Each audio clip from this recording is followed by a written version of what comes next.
contra de la pretensión de aprobar esta Ley de Seguridad Interior, que sin lugar a dudas representará, además de un grave error histórico, una profunda regresión en la muy incipiente democracia que vivimos en nuestro país.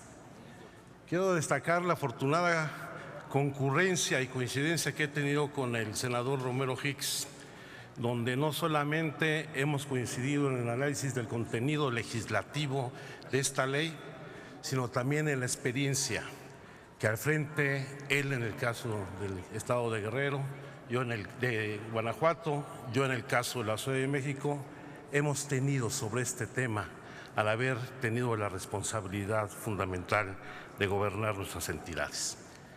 Pero quiero iniciar con el ánimo de establecer con toda claridad cuál debe ser el ámbito de la discusión, porque desde el día de ayer y hoy mismo hemos visto cómo se pretende simplificar y se pretende reducir la dimensión de este debate con visiones que no corresponden al contenido del propio dictamen a discusión. Hay quienes quieren reducir este debate entre quienes están a favor y quienes están en contra de las Fuerzas Armadas. Nada más falso que ello. Más bien el debate está entre quienes consideramos que las Fuerzas Armadas deben cumplir con la ley, apegadas a las facultades y competencias que les mandata la Constitución, sin invadir las competencias de la autoridad civil, como es el caso de las tareas de seguridad pública, y que cuando existe una situación de excepción, como es la actualidad, se realicen labores distintas, las Fuerzas Armadas estén sujetas a controles políticos y parlamentarios, que rindan cuentas y que no gocen de ninguna situación de excepción. Por ejemplo, hasta el día de hoy, después de una década de intervención de las Fuerzas Armadas en temas de seguridad pública que competen estrictamente a la autoridad civil, las Fuerzas Armadas no han informado de su desempeño en las tareas realizadas hasta ahora en el combate a la delincuencia organizada, los problemas que han enfrentado en materia de relajamiento de la disciplina militar. No han informado sobre el número de deserciones registradas, el número de elementos de las fuerzas especiales que se han incorporado a los grupos delictivos, los problemas de corrupción y penetración de las organizaciones criminales en los mandos y en las tropas de las Fuerzas Armadas, ni de las violaciones de los derechos humanos en que han incurrido algunos de sus elementos y las sanciones que se han impuesto. ¿Cuáles controles propone, por ejemplo, esta ley? Ninguno, salvo la presentación de un informe del secretario de Gobernación sobre la aplicación de la Declaratoria de Protección a la Seguridad Interior que decrete el presidente de la República a la Comisión Bicameral de Seguridad Nacional, que siendo objetivos no es en realidad un órgano de control, pues carece de la fuerza, de las facultades y de competencias reales para considerarse un órgano de control parlamentario. Yo he tenido la oportunidad de participar en esta comisión bicameral siendo diputado y senador. He tenido la oportunidad de presidirla y la verdad es que salvo la discusión de la Agenda Nacional de Riesgos, todos los debates y la información que se presenta en esta comisión bicameral son insustanciales. Más aún, la Agenda Nacional de Riesgos sale publicada en los periódicos de circulación nacional y replica errores como los cometidos en el pasado. Hoy, dentro de la Agenda Nacional de Riesgos, más allá de los problemas de las fronteras, de la delincuencia organizada, está considerado como uno de los factores el anarquismo, como si una corriente ideológica fuera un peligro a la seguridad nacional. Así nos consideraban a los comunistas en los años 50, en los años 60 y en los años 70, y fuimos perseguidos por nuestra forma de pensar. No queremos que se repliquen situaciones de esta naturaleza.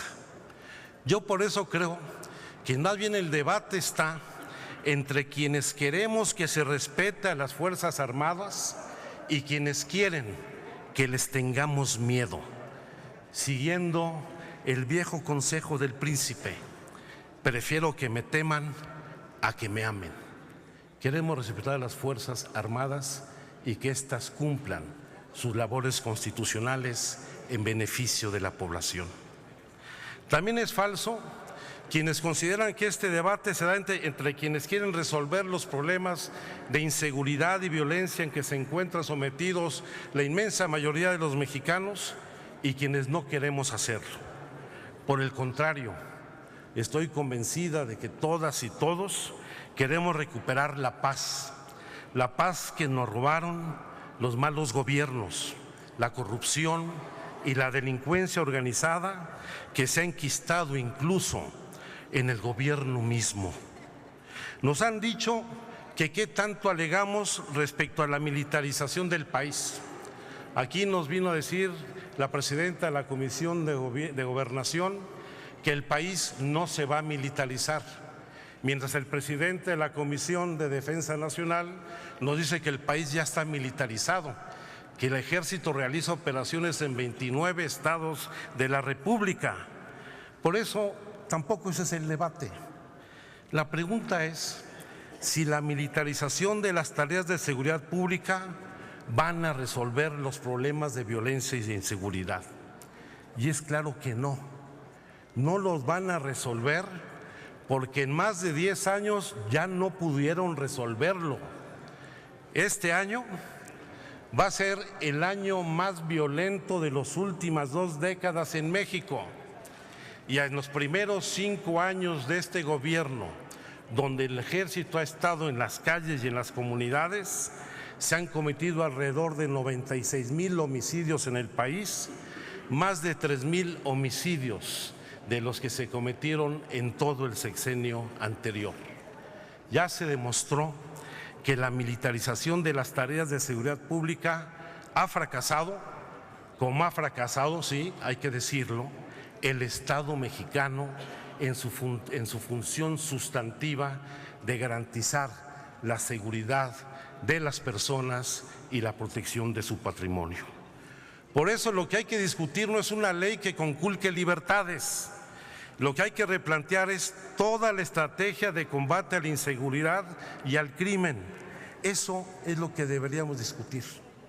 Sin embargo, algo debe andar mal, muy mal en este gobierno y en la mayoría de los integrantes del Senado y de la Cámara de Diputados. Algo anda mal cuando, como nunca, hemos visto la mayor oposición a una ley en este país. Ni la reforma energética demostró tanta inconformidad. Hemos visto cómo organismos nacionales e internacionales han demandado no aprobar esta ley. La Comisión Nacional de Derechos Humanos, 25 comisiones estatales de derechos humanos, la Comisión Interamericana para los Derechos Humanos de la OEA, el Alto Comisionado para Derechos Humanos de la Organización de las Naciones Unidas, los rectores de la UNAM, de la Universidad de Guadalajara, de la Universidad Iberoamericana, el Premio Nacional de Derechos Humanos, la galardonada con la medalla Belisario Domínguez, Amnistía Internacional, decenas de organizaciones de la sociedad civil defensoras de derechos humanos, académicos, intelectuales que han expresado su preocupación e inconformidad con esta ley. Y en particular, lo vimos el día de hoy, como en un hecho sin precedente, los 6 mandatos de Naciones Unidas en materia de derechos humanos se han manifestado porque no se apruebe esta ley. Todos, absolutamente todos, quizá con la excepción de los gobernadores que fueron mandados a traer para aprobar esta ley en una actitud de sumisión, todos le dicen, todos le gritan al soberano que camina desnudo y el soberano no escucha. Pero en realidad el soberano no escucha En realidad, el soberano no atiende. En realidad, al presidente no le importa esta inconformidad generalizada. Pues yo creo que no. Sí escucha, pero no le importa, porque han tomado una decisión política que representa un vuelco al pasado.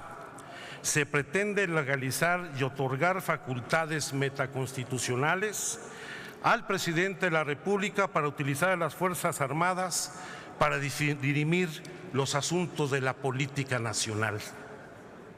Como me lo dijo en una reunión que sostuvo en el año 2011 con el entonces gobernador del Estado de México, me dijo: el arte de la política es saber conservar el poder, sea como sea. Es larga, muy larga la lista de agravios a los mexicanos en el abuso del poder por parte del comandante en jefe de las Fuerzas Armadas, el presidente de la República. Y hemos visto cómo a lo largo de la historia este abuso del poder presidencial ha atentado contra la población civil. Lo vimos en los años 50 con la represión al movimiento ferrocarrilero y la intervención del ejército, como también rompió la huelga el ejército de los trabajadores petroleros en la refinería de Azcapotzalco en 1963. Vimos cómo intervino el ejército en el asesinato de dirigentes sociales, como el asesinato de Rubén Jaramillo y su familia en 1962 en el estado de Morelos, a pesar de haber acordado con el presidente López Mateos incorporarse a la vida institucional. Hemos visto cómo por mandato del presidente el ejército ha intervenido contra los movimientos estudiantiles, tomando en 1966 la Universidad Nicolaita en Michoacán. En 1968, no solamente en la masacre de Tlatelolco, sino con la toma de las instalaciones del Instituto Politécnico Nacional y la Universidad Nacional Autónoma de México, y cómo el campo militar número 1 se convirtió en un espacio de detenciones arbitrarias y tortura contra los estudiantes de manera ilegal. Vimos cómo intervino en 1970 en la Universidad de Chapingo y en 1976 en la Escuela de Agronomía de la Universidad de Chihuahua en la ciudad de Delicias. Vimos cómo en los años 70, a partir de 75, la Operación Cóndor en el noroeste de la República, en Oaxaca, en Guerrero y Michoacán, enfrentó a la población civil arrasando comunidades campesinas completas, generando homicidios y ejecuciones extrajudiciales, vejaciones y violaciones profundas a los derechos humanos, al igual que en la década de los 70, durante la Guerra Sucia. Además de perseguir al movimiento guerrillero, reprimió a la disidencia política.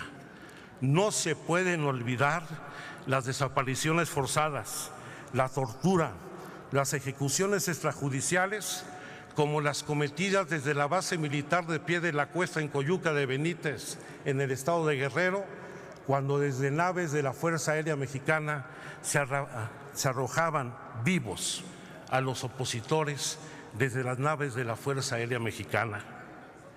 ¿Cuándo cambió esta situación? Cuando hubo una rectificación en la forma de hacer política en este país. Es cuando hay un cambio que debemos reivindicar en la relación con las Fuerzas Armadas y el desempeño de sus funciones institucionales. En los años 80, cuando tras una reforma política se abrieron los espacios a la participación legal y electoral de la oposición, principalmente de la izquierda, lo que ha demostrado que la salida debe de darse con medidas de corte democrático y no con el endurecimiento. La mano dura ha fracasado y hay que asumir que la militarización de las tareas de seguridad pública han fracasado también. No queremos que esto se repita. No queremos una nueva guerra sucia en el proceso electoral del 2018. No queremos a las Fuerzas Armadas interviniendo en la vida y en los asuntos políticos de la nación. El Ejército no quiere involucrarse en la política.